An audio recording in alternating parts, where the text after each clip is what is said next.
நமக்கு பாதுகாப்பு, உயர்ந்த அடைக்கலம் எல்லாம் கர்த்தர் தான். நம்மை உண்டாக்கின தேவனிடத்திலே நாம் திரும்பி வருவோமானால் எப்படிப்பட்ட நன்மை தருவாராம், நம்முடைய வேண்டுதலை கேட்பாராம். சங்கீதம் 102:2 பக்தன் சொல்வதை கேட்போமா? என் ஆபத்து நாளிலே உமது முகத்தை எனக்கு மறையாதையும், உமது செவியை என்னிடத்தில் சாயும். நான் கூப்பிடுகிற நாளிலே எனக்கு தீவிரமாய் உத்தரவு அருளி செய்யும்.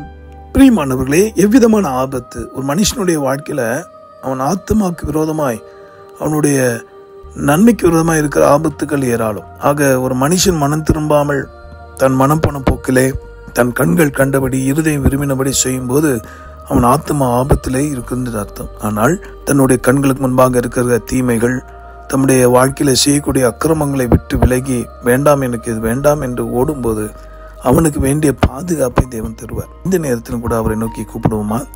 நமக்கு புரியாத பல காரியங்கள் இந்த பூமியில உண்டு. ஆனாலும் கர்த்தர் கைவிட மாட்டார். நிச்சயம் நம்மை காத்து நடத்துவார்.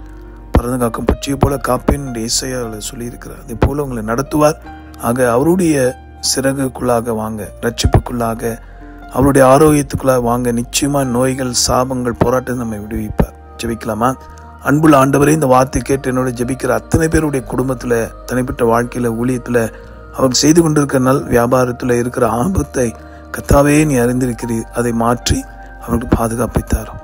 ஜீவனை பாதுகாத்துக் கொள்ளும். குடும்பத்தின் நன்மையை, சமாதானத்தை தந்து ஆசீர்வதியும். தீங்குக்கும் பொல்லாப்புக்கும் விலக்கி நீரே ஸ்தோத்திரம்.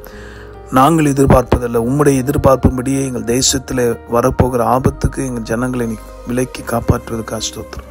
ஆசீர்வதி. இயேசு மூலமா ஜெபிக்கிறோம் எங்கள் நல்ல பிதாவே, ஆமென். உங்களுக்காக திறப்பு என்று ஜெபிக்கிற உங்கள் சகோதரன் மணிகையர். God bless you.